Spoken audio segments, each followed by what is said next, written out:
Bonjour à tous mes amis, nous allons voir ensemble aujourd'hui comment faire pour survivre au confinement lorsqu'on est en couple ou lorsque le couple a des soucis ou que ça commence à se dégrader.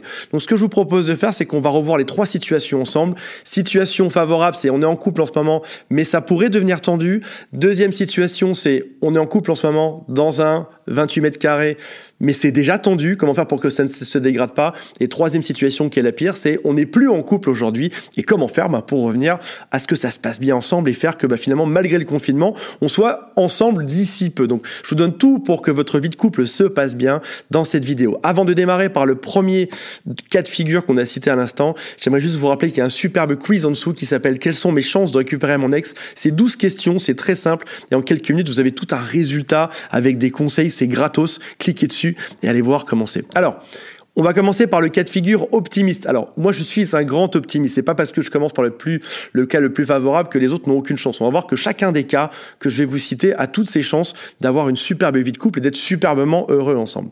Alors, si on est ensemble en couple aujourd'hui et que ça se passe bien, cas plutôt favorable. Comment faire pour que ça le reste? Il y a des mauvaises langues qui font des blagues sur le web en ce moment et qui disent que suite au coronavirus et suite au confinement, il y aura que 2 types d'issues derrière. Soit on va faire un gosse dans 9 mois parce qu'on sera trop restés ensemble et du coup, on n'aura que ça à faire. Ou soit on va s'étrangler et parce qu'on n'aura que ça à faire aussi. Donc pour pas que ça en arrive là, je vous propose déjà d'étudier un peu ce qui se passe psychologiquement quand on est face à un confinement. La toute première chose qu'il faut considérer, c'est que la personne qui est en face de vous est stressée par cette situation.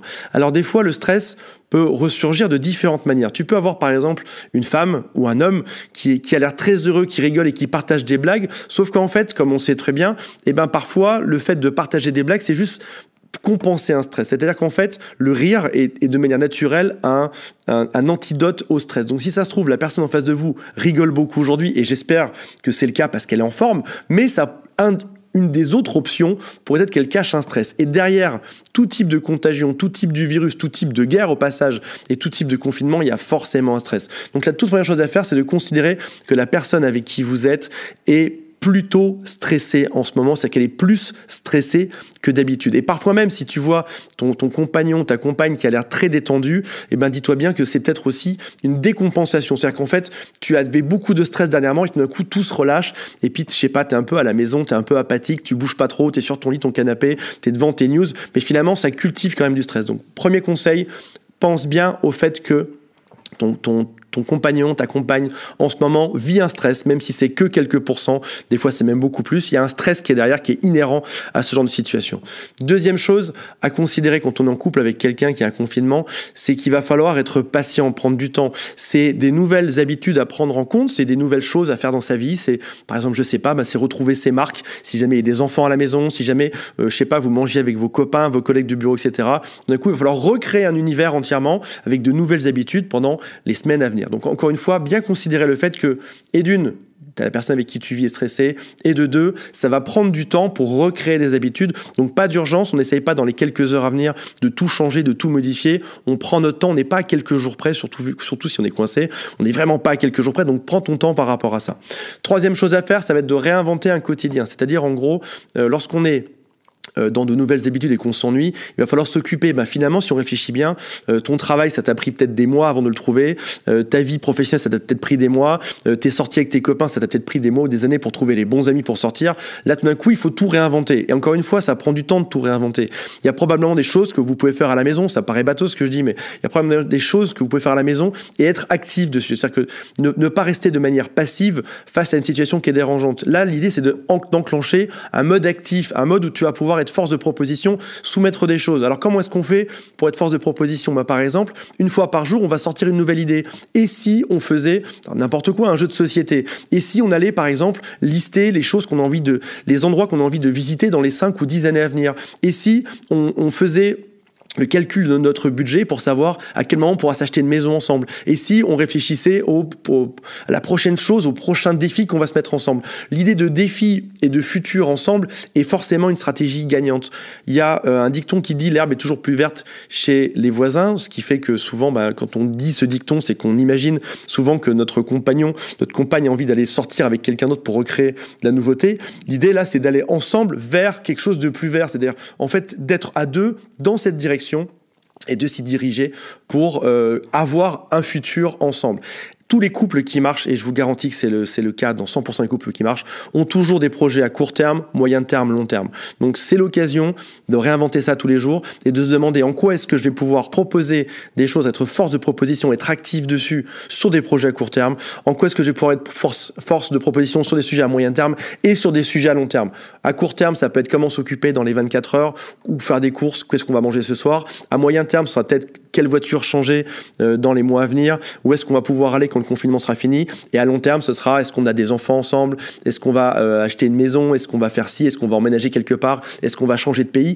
Peut-être un jeu rigolo, c'est de chercher dans quel pays tu as envie d'habiter. Si jamais tu as envie de déménager, tu vois, d'aller comparer ensemble, de faire une liste, que chacun mette sur une feuille les listes des 10 pays qu'il aimerait bien voyager, ou la liste des 10 pays où il aimerait bien habiter, et puis après ça, de les comparer, de faire un top et de trouver un peu de fun là-dedans. L'idée, c'est vraiment d'arriver à retrouver quelque chose de fun et de drôle au quotidien. Donc ça, c'est pour les gens qui sont, ça c'est la première phase, c'est pour les gens qui sont ensemble et qui veulent pas se taper dessus ou qui veulent pas forcément faire un enfant dans les 9 mois à venir. Maintenant, on va passer au cas numéro 2 et je te rappelle, entre passage de cas, qu'il y a toujours ce quiz qui te permet de savoir quelles sont tes chances de récupérer ton ex dès maintenant et c'est gratos. Alors pour ceux qui sont dans un quotidien où c'est déjà un peu compliqué, il y a un autre dicton qui dit on pense souvent que faire un enfant, ça va venir aider le couple, alors qu'en fait, ça vient l'empirer. Là, on est exactement dans le même type de situation.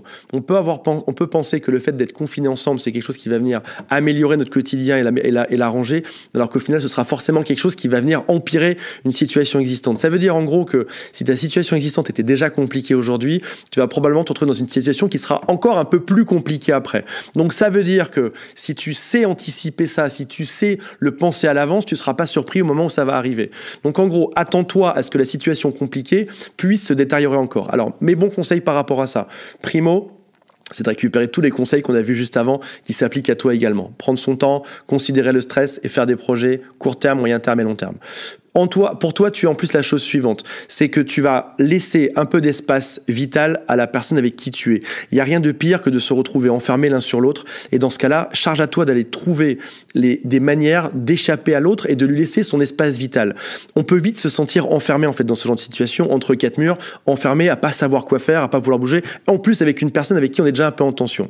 Des exemples très simples. Si jamais vous avez plusieurs pièces dans votre appartement, dans votre maison, définissez-vous chacun, par exemple, pendant quelques heures par jour, un endroit, une pièce où vous êtes tous les deux. Comme ça, l'autre peut respirer, retrouver un peu ses esprits et faire ses projets ou appeler ses amis ou avoir un peu d'intimité. Parce qu'on a vite tendance aussi à perdre de l'intimité. Donc, pour toi, laisse de la place à l'autre. Au moment où vous allez vous rejoindre, créez des moments qui sont des moments d'exception, des moments qui comptent vraiment. C'est-à-dire ne pas juste se retrouver à deux devant une table de dîner avec chacun son WhatsApp ou son mur Facebook à se balancer les news, à la montrer à l'autre en paniquant, tu vois. Fais que ce soit des bons moments. C'est peut-être le moment de soigner ton couple comme jamais. Ça peut être par exemple le moment de faire un dîner aux chandelles, de mettre un joli napperon sur la table. Je dis ça, je sais pas qui met des napperons aujourd'hui, mais mettre un joli napperon, t'habiller bien, comme si t'allais à une réception ou quelque chose. Enfin, tu vois, on a souvent tendance à s'habiller pour les autres. En fait, au bout d'un moment, tu réalises aussi que t'es la personne la plus importante de ta vie. T'es seul chez toi, habille-toi comme t'es la personne la plus importante au monde pour toi, en fait. Prends soin de toi, habille-toi le mieux possible pour être le plus beau possible. Organise ta nappe, ta table, tes bougies pour que ce soit le plus chouette possible au monde. Parce que tu vaux ça, tu vaux bien ça. Et parce que si toi tu le fais pas pour toi, personne d'autre ne le fera pour toi dans toute ta vie. Crée des moments d'exception et laisse du temps à l'autre. Ok, c'est ça les deux conseils en plus par rapport aux 3 premiers. On va arriver dans la phase 3, la phase de ceux qui se sont déjà séparés ou c'est déjà compliqué, qui ne vivent plus forcément ensemble. Pas de panique, vous allez voir, c'est une situation qui est tout à fait normale. On va voir ensemble comment est-ce que le virus peut t'aider à faire que tu améliores encore la chose par rapport à ça. Alors tout d'abord, les conseils d'avant s'appliquent également à toi pour tout ce qu'on vient de voir. Toi, tu auras des conseils, tu es gâté, tu auras des conseils en plus. Si jamais tu as besoin, je te rappelle qu'il y a le quiz qui est juste en bas, qui te permet de savoir tes chances de reconquête. Il y a des règles qui sont strictes aujourd'hui, c'est-à-dire qu'on ne peut pas sortir de chez soi, c'est compliqué. Dans ce cas-là, déjà, ce qu'il faut savoir, c'est que tu peux quand même, bien évidemment, aller voir la personne que t'aimes, parce que tu peux, tout simplement aller chez toi. Enfin, les gens dans la rue, les policiers, n'ont pas forcément t'arrêter parce que tu vas chez toi. Enfin, je sais pas, même si t'as 2 appartements, t'as le droit d'aller habiter chez ta femme et ton mari. Donc, le confinement n'est pas une excuse, sauf si t'es malade, bien évidemment. Dans ce cas-là, reste chez toi. On a vu dans la vidéo d'hier qu'il y avait des choses à envoyer. Dans ces phases, qu'on soit en reconquête ou pas, tu peux, dans tous les cas, être un bon humain. C'est-à-dire que tu peux déjà prendre des nouvelles de ton ex. Comment vas-tu? Est-ce que tu te sens bien? Est-ce que t'as pas un signe? avant-coureur d'une maladie ou quoi, je m'inquiète pour toi, bise. Déjà, rien que ça, c'est déjà quelque chose de chouette. Dans le type de SMS, on n'est pas forcément obligé de mettre un point d'interrogation à la fin. On peut dire, j'espère que tout va bien pour toi, bise. Ce qui fait que l'autre ne se sent pas obligé de répondre. On envoie un petit ping SMS, comme j'appelle ça souvent dans ma vidéo, et derrière, la personne, elle répond pas, mais en tout cas, elle a reçu l'information et elle en fait ce qu'elle veut derrière. J'espère que tout est bien pour toi, bise. J'espère que tu arrives à trouver de quoi t'occuper à la maison. J'espère qu'à ton travail, ils ont été cool avec toi, ils t'ont laissé être en télétravail. J'espère que ça se passe bien pour toi en ce moment, bise. Donc on peut être un peu plus inquiétant dans le type de SMS qu'on envoie. On peut aussi être un peu plus cool, un peu plus relax. J'espère que tout est bien pour toi, bise, en ces périodes difficiles, bise. Là, on est sur quelque chose, enfin, personne ne te reprochera jamais au monde d'envoyer un message gentil. C'est-à-dire que les gens, par défaut, on n'est même pas dans la reconquête. Tu as le droit d'envoyer des messages qui sont gentils aux gens à qui tu tiens dans la vie. Donc pas de souci par rapport à ça, tu as le droit d'en envoyer. Ensuite, c'est aussi le moment d'être dans de la solidarité. Tu vas pouvoir proposer, par exemple, à ton ex des courses, je sais pas, enfin, il y a tout un tas de choses qui sont inhérentes au fait d'être confiné. Ça peut être des courses, ça c'est le cas, bien évidemment, le cas basique, mais ça peut être des choses à la maison. Je sais pas, souvent, si on est coincé, il y a peut-être des choses à réparer à la maison, des trucs enfin là, tout à l'heure, j'ai un ami qui m'appelait pour un ordinateur qui était coincé, ça marchait pas. Tu peux tout à fait démarrer un Skype, donc de manière virtuelle, ou aller voir la personne pour l'aider à réparer quelque chose. Ça peut être un robinet qui fuit, ça peut être un souci avec un meuble qui est démonté, ça peut être n'importe quoi. On a forcément besoin au quotidien et surtout dans ces phases-là, on se concentre sur notre nouvel environnement. Dans le temps, notre environnement, c'était le monde, l'extérieur. Là, notre environnement, c'est quelque chose qui est confiné. Donc forcément, ton ex va prêter plus d'attention à des choses de son quotidien, des choses qui sont autour d'elle. Peut-être même des choses qu'elle ne voyait pas en général. Un exemple tout bête, tu as peut-être une ampoule qui était pétée et ça faisait des mois que c'était le cas et que tu t'en foutais. Mais là, tout d'un coup, comme ton univers se rétrécit à ces quatre murs, cette ampoule-là devient partie intégrante, ça devient ton soleil. Enfin, j'exagère, mais ça devient ton soleil, ça devient un truc qui est super important. Donc ça veut dire que tu peux aller aider ton ex à changer d'ampoule. Ça paraissait bête avant et là tout d'un coup ça prend de l'importance parce que c'est un petit détail et c'est l'occasion de papoter.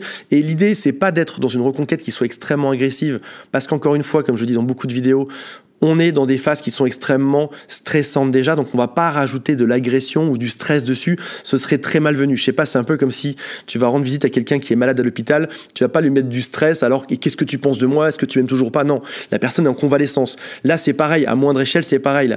On est un peu en convalescence quelque part d'une ancienne vie, en train de se transformer vers quelque chose d'autre, donc on reste sur quelque chose qui est cool, on reste sur quelque chose qui est très bienveillant et qui va dans le bon sens et on est sur des reconquêtes qui sont lentes dans le temps. De toute façon, je vais dire quelque chose, tu as quand même en place aujourd'hui un système qui fait que l'autre est plus ou moins coincé dans sa vie. Donc ça veut dire que toi aussi, dans le temps, tu as peut-être une petite place parce que tu étais juste un parmi plein d'autres que ton ex voyait. Aujourd'hui, tu deviens essentiel dans la vie de ton ex parce que tu es une des 10 personnes à qui ton ex parle dans la journée. Donc tu prends une place qui est beaucoup plus grosse aujourd'hui. On ne peut pas rencontrer de nouvelles personnes. Donc forcément, on va se rabattre sur les personnes qu'on a déjà aujourd'hui chez soi. Moi, en ce moment, j'ai plein d'amis moi, entre autres, j'organise des apéros Skype. Donc, on se met tous avec nos Coca-Cola ou autres, ou bois ce que tu veux, devant Skype ou devant WhatsApp ou devant tous les logiciels que tu peux connaître au monde pour faire de la vidéo, ils le font tous, ou devant, les iPhones ont aussi un système où tu peux t'appeler en FaceTime. Peut-être l'occasion de papoter simplement pendant, viens, et de dire coucou, on se fait un apéro Skype ce soir, je m'ennuie à la maison. Bise, tu vois, c'est bienveillant. On n'est pas dans des stratégies de reconquête très fortes, très violentes, et ça reste extrêmement cool. Donc voilà, j'espère que tu as aimé cette vidéo, c'est dans ma série de vidéos sur le virus. J'aimerais que tu mettes des commentaires en dessous, que tu me dises ce que tu en penses, que tu mettes un pouce vers le haut si tu as aimé, ou que tu me dises ce que tu n'as pas aimé dans cette vidéo. Si tu as d'autres questions, je réponds en ce moment à tous les commentaires sur la chaîne, tous un par un, donc n'hésite pas, tu mets ta question juste en dessous et tu regardes le quiz si tu veux savoir quelles sont tes chances de récupérer ton ex. Salut à tous, bye.